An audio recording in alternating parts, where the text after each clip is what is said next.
Hello, welcome back to my channel. আমি Mona Lisa, আর আজকে তোমাদেরকে নিয়ে যাব একদম সেই ছোট্টবেলার দিনগুলোতে। ভিডিওটা ভীষণ ইন্টারেস্টিং হতে চলেছে, তাই ভিডিওটা শেষ পর্যন্ত দেখো, আশা করি ভীষণ ভালো লাগবে। আজকে আমি নর্মাল কাদা মাটি দিয়ে তৈরি করব ফল। আর আজকের ভিডিওটা ছোটদের কর্মশিক্ষার জন্য কিন্তু খুব কাজে লাগবে, যারা বেঙ্গলি মিডিয়ামে পড়ে তাদের জন্য।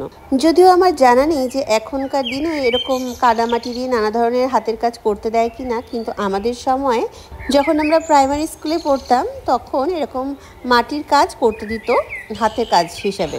আর এছাড়াও প্রত্যেক সপ্তাহে একটা করে দিন থাকতো, সেই দিনে আমরা এরকম হাতের কাজ, মাটির কাজ, নানা ধরনের জিনিস হাতে বানাতাম। তো সেইগুলো আমরা ছোট থেকে এরকম মাটির দিয়ে নানা ধরনের জিনিস তৈরি করতাম। আর এছাড়াও মেলায় কিন্তু এরকম মাটি দিয়ে তৈরি নানা ধরনের ফল কিনতে পাওয়া যেত। মানুষ শোকেসে সাজিয়ে রাখার সময় আগেকার দিনে এরকম নানা ধরনের ফল কিনত। এখনও হয়তো মেলায় টেলায় গেলে দেখতে পাওয়া যায়, হাতের শিল্প মেলায় এরকম ধরনের কাজ দেখতে পাওয়া যায়। তো আজকে তোমাদেরকে এরকম মাটি দিয়ে খুব সুন্দর ফল বানিয়ে দেখাচ্ছি। তোমরা বাড়িতে নিজেরাও বানিয়ে রাখতে পারবে, দেখতে সুন্দর লাগবে, অথবা স্কুলে ছোটদের যদি এরকম হাতের কাজ থাকে তাদেরকে বানিয়ে দিতে সাহায্য করতে পারো। তো দেখো, আজকে এখানে আমি এঁটেল মাটি ব্যবহার করছি। দু ধরনের মাটি আছে এখানে, একটু এঁটেল মাটিও আছে, আবার অল্প দোআঁশ মাটিও আছে। দোআঁশ মাটিটা একটু লালচে টাইপের, আর এঁটেল মাটিটা একটু কালচে টাইপের হয়ে থাকে। তো এঁটেল মাটিটা বেশ আঠালো হয়, আর দোআঁশ মাটিটা একটু যখন শুকিয়ে যায় তখন একটু হালকা ক্র্যাক বা ফেটে ফেটে যায়। তো সেই জন্য আমি একটা টেকনিকও ইউজ করব যাতে জিনিসটা ফেটে না যায়। তো সেটা তোমাদেরকে দেখার জন্য শেষ পর্যন্ত ভিডিওটা দেখো, তোমরা বুঝতে পারবে। তো এখানে দেখতেই পাচ্ছ আমি কি কি ফল বানিয়েছি। এখানে আমি একটা আতা বানিয়েছি, একটা কলা বানিয়েছি, আর আম বানিয়েছি। আর এখানে আমি তৈরি করছি এখন একটা তরমুজ, মানে আমরা তরমুজ যে ফালি তরমুজ যেটা আমরা খাওয়ার সময় কেটে খাই, তো সেটা বানাচ্ছি। কারণ বড় তরমুজ বানাতে গেলে তো অনেকটা ক্লে লাগবে, আর সেটা দেখতে অতটা ভালো লাগবে না। তো আমি ভাবলাম যে আমি কাটা তরমুজটাই বানাই, সেটা দেখতে বেশি ভালো লাগবে।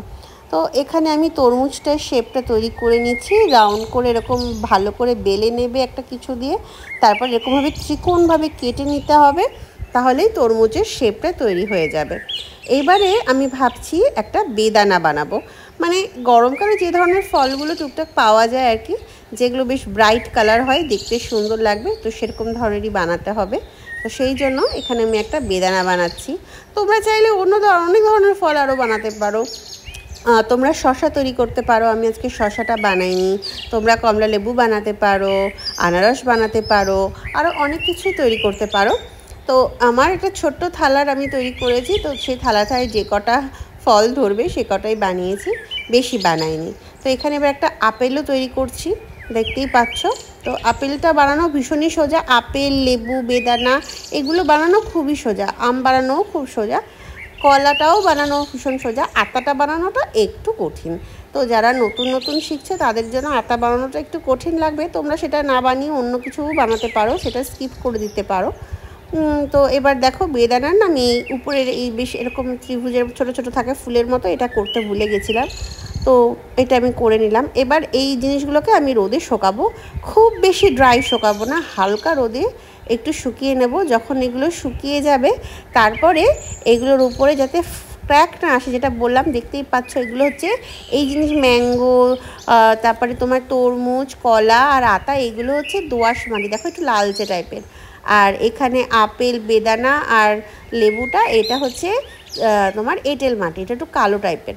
তবু আমি একটু ফেভিকল গ্লু দিয়ে একটুখানি ভালো করে একটা করে কোট করে নিলাম, তাহলে কি হবে, কোনো রকম যে ক্লেটা জিনিসটাতে ভেঙে যাবে না বা ক্র্যাক আসবে না। এবার একটা মাটির থালা আমার কাছে ছিল, সেটাকে একটু কালার করে নিলাম, কারণ ওটা অন্য কাজে আমি ব্যবহার করি। তো এই ফলগুলো একটা থালা বা পাত্রে রাখলে দেখতে বেশি ভালো লাগবে। তো যেহেতু মাটির জিনিস, তো মাটির থালায় রাখলে দেখতে বেশি সুন্দর লাগবে বলে আমি এটা তৈরি করেছি। এবার সবার আগে দেখতে পাচ্ছ আমি হোয়াইট কালার করে নিয়েছিলাম, তাহলে রঙটা ভালো ফুটবে। প্রথমে করেছিলাম না, তাও দেখলাম যে রঙটা ভালো ফুটছে না, তাই সবার প্রথমে হোয়াইট কালার করে নিয়েছি যাতে রঙটা দেখতে সুন্দর লাগে। এবারে এক এক করে এখানে আমি রং করছি। আমি এখানে কিন্তু পোস্টার কালার ব্যবহার করছি, তোমরা চাইলে অ্যাক্রিলিক ব্যবহার করো, চাইলে অন্য রঙও ব্যবহার করতে পারো। আমি এখানে পোস্টার কালার ব্যবহার করছি, এটা যদিও জল লাগলে ধুয়ে যেত, কিন্তু আমি ধুয়ে যাতে না যায় সেই জন্য আমি আবার উপরে বার্নিশ করে নিয়েছি, তাহলে রঙটা আর কোনো সমস্যা হবে না। যদিও সব ধরনের বার্নিশ কিন্তু জল রঙের উপর করা যায় না, পোস্টা কালার যেহেতু জল রঙের মতনই, তো সেই জন্য কিন্তু বার্নিশ কিন্তু জল রঙের উপরে করা যায় না খুব একটা, কারণ রঙটা উঠে আসে। কিন্তু আমি যে বার্নিশটা ব্যবহার করছি সেই বার্নিশটায় কিন্তু এটা হয় না। আমি এটা আর্টিস্ট গ্লস বার্নিশ ব্যবহার করছি।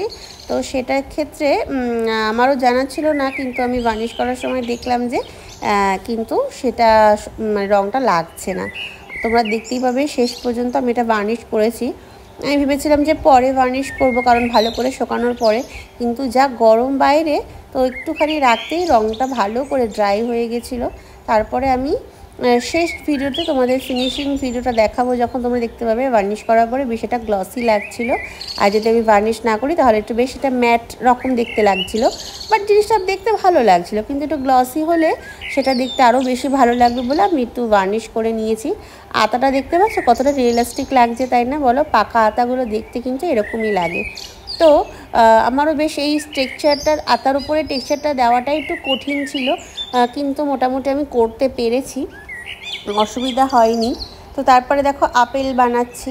তো আপেলটাও এরকম সুন্দর করে যে যে কালারগুলো হবে একটার পর একটা আমি কালারগুলো করছি। আর এই পোস্টার কালারগুলো কিন্তু বেশ সুন্দর, এইগুলো অনেকটা ওয়াটার কালারের মতো ব্যবহার করা যায়। তোমরা চাইলে অন্য কালারও ব্যবহার করতে পারো, ওয়াটার কালার দিয়েও করতে পারো, কিন্তু সবার আগে তোমাদের কিন্তু আগে রঙটা হোয়াইট কালার করে নিতে হবে। তারপরে তোমরা যদি ওয়াটার কালার ব্যবহার করো সেটা দিয়েও কিন্তু করা যাবে, কিন্তু ওয়াটার কালারটা এতটা ব্রাইট হয় না সব ক্ষেত্রে, আর এটা একটু ব্রাইট হয়, তাই এটা দেখতে বেশি সুন্দর লাগে। তো দেখো দেখতেই পাচ্ছ এক এক করে করে আমি দেখো এই যে ফলগুলো আমার রেডি হয়ে গেছে, আমি এবার তোমাদের সাজিয়ে দেখালাম। এবারে পরের দিন সকালবেলা আমি এটা সুন্দর করে বার্নিশ করে নিয়েছি, আর দেখতে এতটাই সুন্দর লাগছে। তোমাদের কেমন লাগবে অবশ্যই জানি। দেখা হচ্ছে অন্য একটা কাজ নিয়ে, ততক্ষণের জন্য টাটা।